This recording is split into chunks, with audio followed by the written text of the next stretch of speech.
Hey, how's everybody? It's Easter Monday here, Monday afternoon. Had a very lazy day, so I thought I'd jump on and show you my last 5 purchases, which all happen to be jazz, and there's a bonus one in there too. Yeah, I haven't bought too much lately, but these are 5 records that I'm really happy with, so I thought I'd show them.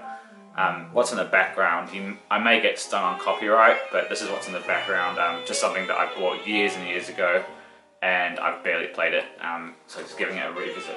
This is Kano Duke Contemporaries. Yeah, the 2 names I know on here is George Coleman and Frank Strozier, and Harold Mabern. This is Stradivarius record. Beautiful cover as well. Yeah, so 5 records that I've been wanting for quite some time. Some of these I feel like I should have already have. But yeah, nothing else to report really. Let's get into it. It's feeling very autumnal here at the moment. It's definitely the end of summer. Today was daylight saving, so it got dark an hour earlier.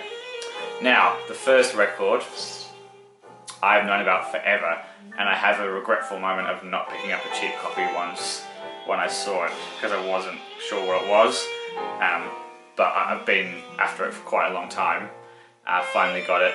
This is not a crazy expensive record, but the quality is absolutely fantastic. This is a Kenny Cox and a contemporary jazz quintet. It's called Multidirection. This is obviously a Blue Note record, a later one from 1975.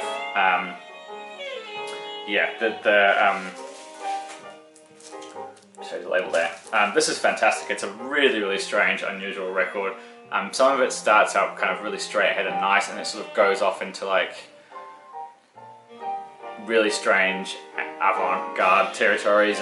Parts of it reminds me of like a busier and less sparse version of Out to Lunch, or maybe like those Gracie Monco records on Blue Note, like the one with Herbie Hancock called Some Other Stuff. Kind of has that similar vibe if you know those records. But yeah, this is absolutely wonderful. Really interesting lineup. Yeah, obviously Kenny Cox on piano, Ron Brooks, Danny Spencer, Leon Henderson and Charles Moore. Yeah, I like this a lot. I'm really happy I finally got it. It lives up to all the expectations. Yeah, it starts off pretty simple and gets really out there. And then, it's not out there in a free jazz way, but it's out there in a, I guess, an avant-garde, or kind of has dissonant sounds to it and really strange piano structures. It's a really deep record with a lot going on, and it feels very rewarding, and the more I listen to it, I feel like the more I'm going to get out of it. So, yeah, I smiled when I finally got this in my hands. Yeah, really happy. Please check this out if you don't know it. I think it's a really underrated Blue Note record, especially being 1975. Yeah, I'm looking out for the other one, the other Kenny Cox on Blue Note. And if you ever see it, I can recommend the Kenny Cox. It was a reissue of an album, or maybe it was the first time it came out. It's called Clap Clap The Joyful Noise, and that's on the Strata records. It was reissued about 5 or 6 years ago. Yeah, super weird. Kind of, I don't know, go listen to it. I think it's great.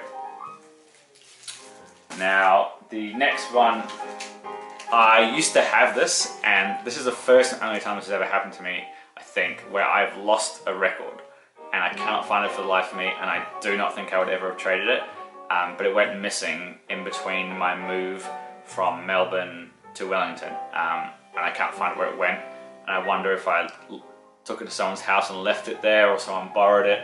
And then, yeah, I kind of realised about a year ago that I didn't have it anymore, and I just could not think for the life of me where it went. The original copy I did buy was handed to me by someone that used to make videos in the VC, Andrew Champ Sound, and he said to me, this is a cheap record, and there's one particular track that absolutely makes it worth it, and I just grabbed it for 20 bucks, nice and cheap. It was an original US, and then it's gone, went missing. So I finally rectified it and picked up a replacement copy. This is Max Roach Drums Unlimited. Absolutely fantastic Max Roach album. Yeah, the track he was talking about is the version of Nomo on here, which comes in at 12 minutes and 45 seconds. I think it's just the most simple, groovy, nice, solid version of it. I don't know how to describe it. he kind of plays it pretty straight and just done really well and really classy and really beautiful. And when you hear the version of Noah on this, you'll know what I mean. It's just cool. It's just sits in the exact type of jazz I kind of like. But then sort of split between this, there's quite a lot of drum focused tracks or sort of drum workouts and drum show-offy parts, which are really, really interesting, and just shows, you know, he was a master of his work, and at this point he was right in the zone.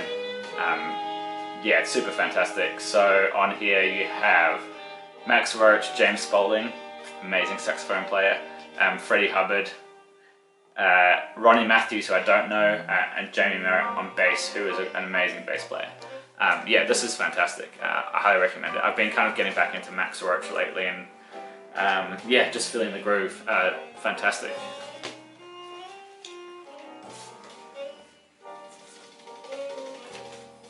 And just look at that cover as well. I don't know why. There's something about it I find just really nice and simple to look at. I don't have many albums with like an olive color on the front, but yeah, really beautiful. That's the thumbnail. Okay, next up, one that I've been aware of for a while, but has always eluded me. If you know what this is, you know what this is. This is Michael Carvin, the Camel.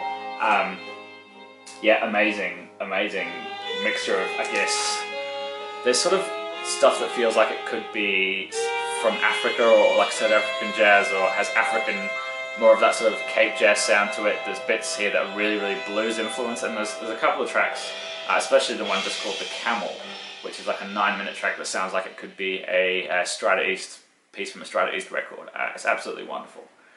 They do a cover of Namer by Coltrane that's done really elegantly and really beautifully. Yeah, really great. On here, the lineup is,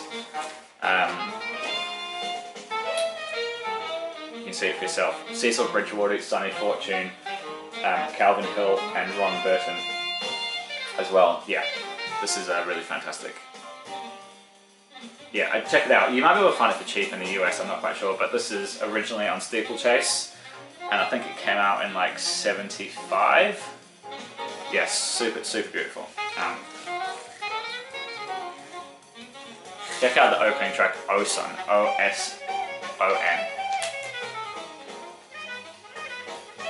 This is one of those things, I think, I think Chris Cole sent a copy to Anthony many years ago, and that's when it got my attention. There's a track, The Camel, is on the Steeplechase compilation that I raved about, came out last year. Okay, I'm going to speed this up a little bit. This is one that I've been after for the longest time, but never found a reasonable copy. This is John Coltrane and Rashid Ali, Interstellar Space. I'm sure you all know this is just an absolute monster. I decided to wait to give this its first proper listen, and once I had the record and sat down, and I was kind of expecting it to be a lot more harsher than it was. I thought it was going to be more like a complete wall of sound the whole way through, but it's actually quite diverse and quite varied, I guess. They kind of mix up the speed and pace a little bit and then bring it down and move it up. I'm not saying it's an easy listen, it's definitely a very, very tough listen, but I kind of find myself like nodding my head and grooving to it a lot more than I thought I would be. Yeah, really, really beautiful.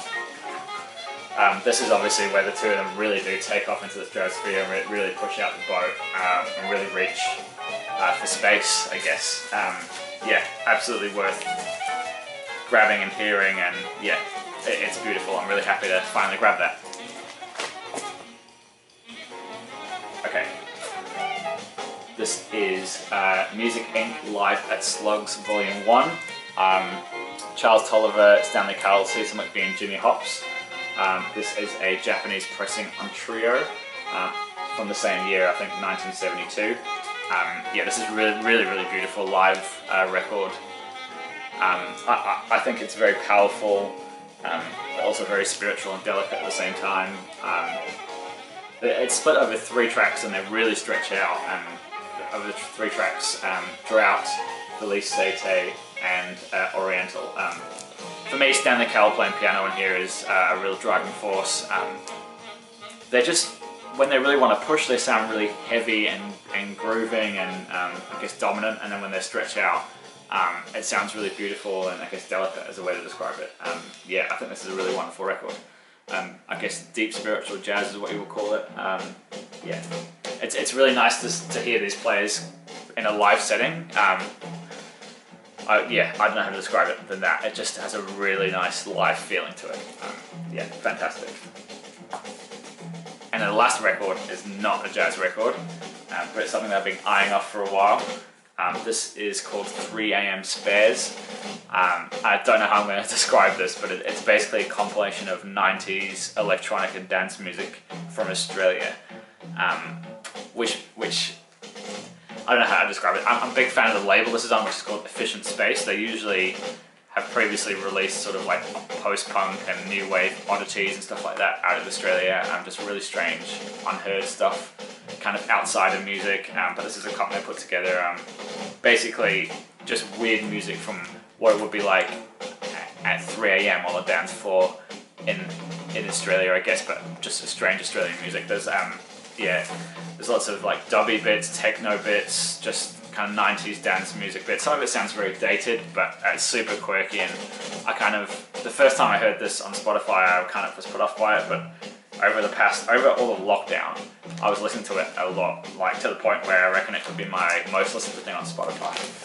So I had to grab the record, and there was a copy here locally, so yeah, there we go. 3 AM Spares, Australian electronic dance music from the 90s.